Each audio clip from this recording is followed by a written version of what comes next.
উত্তর মালদার বিজেপি প্রার্থী খগেন মুর্মুর সমর্থনে সভা অভিনেতা মিঠুন চক্রবর্তী। উত্তর মালদার বিজেপি প্রার্থী খগেন মুর্মুর সমর্থনে অভিনেতা মিঠুন চক্রবর্তী সভা করবেন মালদার গাজল হাই স্কুলের ফুটবল ময়দানে। তাই প্যান্ডেল ও স্টেজ বানানোর প্রস্তুতি তুঙ্গে। একদিকে প্যান্ডেলের খুঁটি পোতা চলছে, অন্যদিকে মঞ্চ তৈরির কাজ চলছে।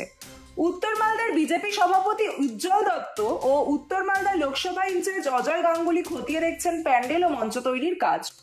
এর পাশাপাশি উপস্থিত ছিলেন উত্তর মালদা কিষাণ মোর্চার সভাপতি মুক্তি সাহ, উত্তর মালদা লোকসভার কনভেনার মিলন দাস, উত্তর মালদা জেলা যুব মোর্চা ভাইস প্রেসিডেন্ট প্রসেনজিৎ দাস, গাজল 1 নম্বর উপপ্রধান গোপাল সর্দার সহ আরো অনেকে।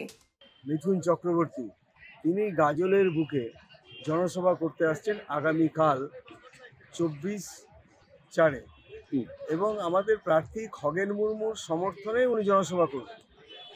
এই খবর ছড়িয়ে পড়া মাত্রই গাজলবাসীর মধ্যে একটা উন্মাদনা সৃষ্টি হয়েছে।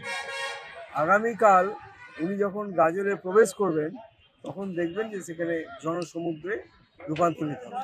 শুধু তাই নয়, শুধু মিঠুন চক্রবর্তীকে এতদিন তারা অভিনেতা হিসেবে দেখেছেন, আগামীকাল তারা দেখবেন যে কেন্দ্রীয় নেতৃত্ব অর্থাৎ মোদিজির স্নেহধন্য মিঠুন চক্রবর্তী তার যে বক্তব্য, খগেন মুর্মুকে ভোট দেওয়ার জন্য যে আপিল গাজলবাসীর